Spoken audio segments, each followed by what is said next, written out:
کہانی ہے دو بہنوں کی. ایک کا نام آریہ اور دوسری کا نام انابیہ تھا.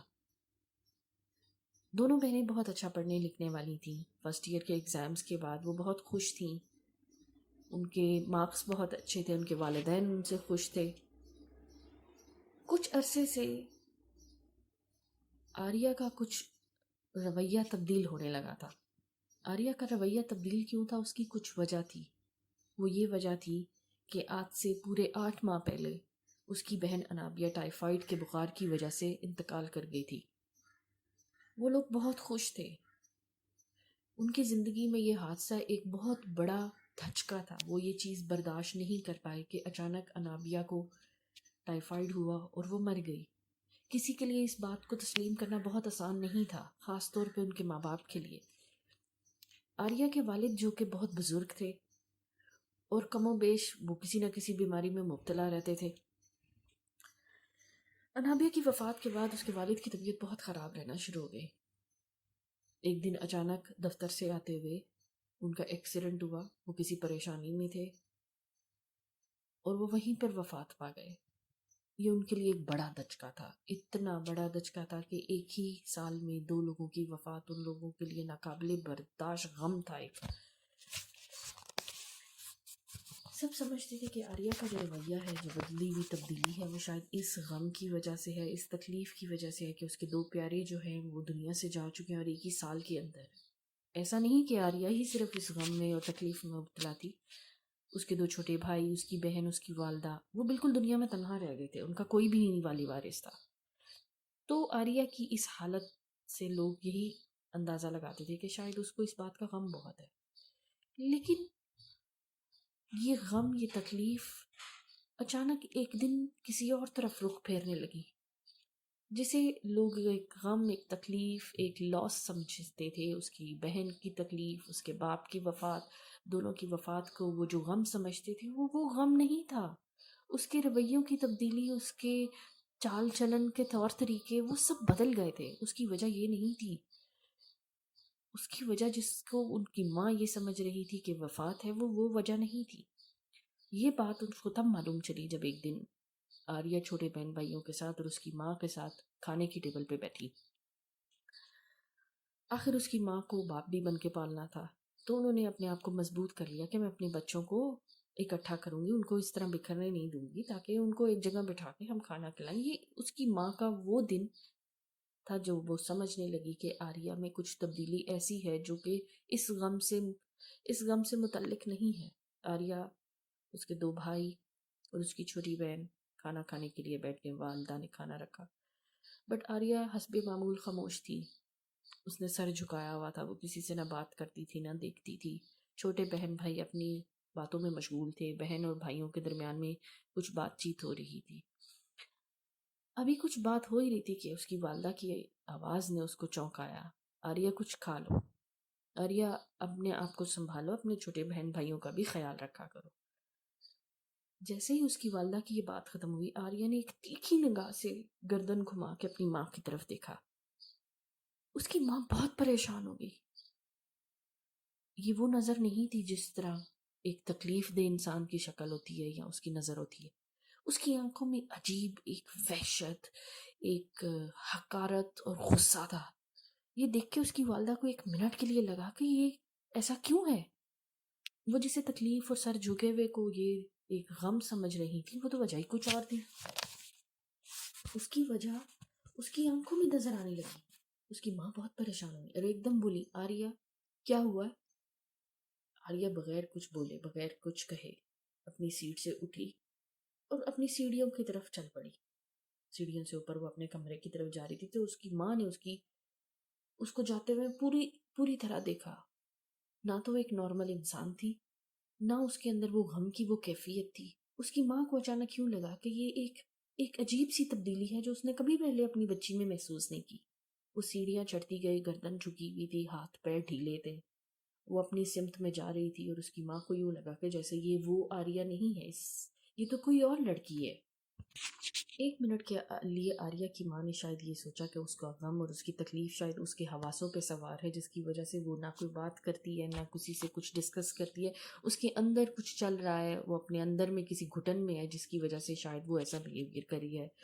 حالانکہ اس میں اس کی ماں کا کوئی قصور نہیں، اور ماں کو وہ حقارت سے کیوں دیکھ رہی تھی یہ اس کی سمجھ میں بھی نہیں آیا. ماں چونکہ چھوٹے بچوں اور بہن بھائیوں کو سنبھال رہی تھی، انہوں نے اس بات کو اگنور کیا. آریہ کی ماں نے اس بات کو ذہن میں ضرور رکھا، لیکن مین وائل اس کو اس وقت کے لیے چھوڑ دیا. آریہ جا چکی تھی اپنے کمرے میں. اس کی والدہ نے اپنی بیٹی، سب سے چھوٹی بیٹی کو اپنے کمرے میں جانے کے لیے بولا، جو کہ نیچے والے فلور پہ تھا، اور دونوں بیٹوں کو کہا کہ وہ جا کر دوسرے روم میں سو جائیں. صرف آریہ اور انابیہ کا روم جو تھا وہ سیڑھیوں سے اوپر تھا. یہ بات اس کی ماں کو کھٹکنے لگی کہ آریہ اوپر اکیلی رہتی ہے. شاید وہ اکیلے رہ کے ان چیزوں کے غبار میں الجھ چکی ہے. مجھے اس سے ملنا چاہیے. وہ اپنے چھوٹے بچوں کو نیچے اپنے اپنے کمروں میں بٹھا کے ان کو تاکید کر کے کہ وہ اپنا کام کریں، اپنا ہوم ورک کریں، سیڑھیاں چڑھنے لگیں. انہوں نے سوچا کہ وہ آج جا کے آریہ سے بات کریں گی تاکہ وہ اس کے دل کا بوجھ ہلکا کر سکیں، اور وہ جو حقارت، غصہ، تکلیف اس کے اندر ہے وہ اس کو بھول جائے.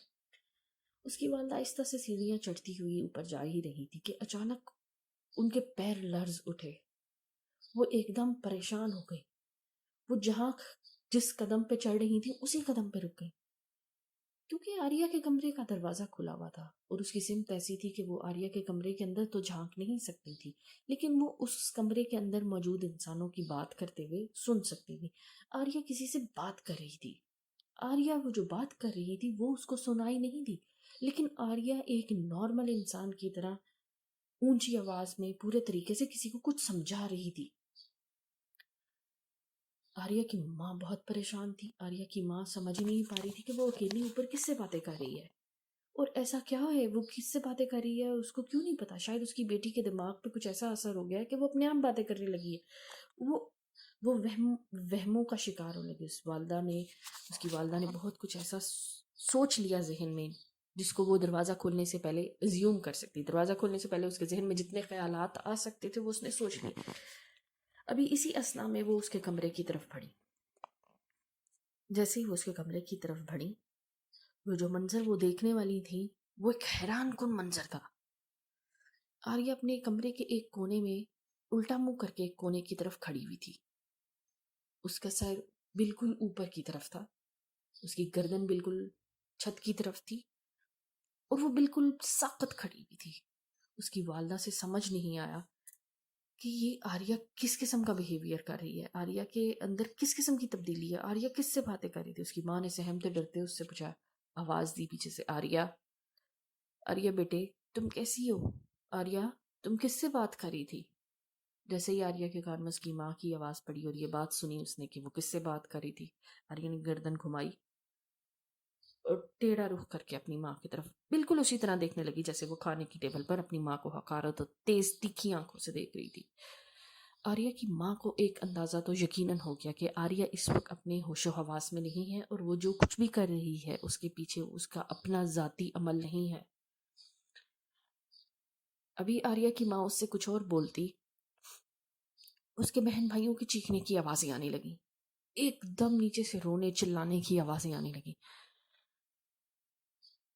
ابھی آریہ کی طرف سے اس کی ماں کی توجہ ہٹی نہیں تھی کہ نیچے بچوں کے شور شرابے، جو کہ ایک معمول سے زیادہ ہٹ کے ایک شور شرابہ تھا جس میں چیخو پکار تھی، اس کے پیروں تلے سے زمین نکل گئی، اور وہ بھاگتے میں نیچے جانا چاہتی تھی کہ شاید بچوں نے ایک دوسرے کو نقصان نہ پہنچا دیا.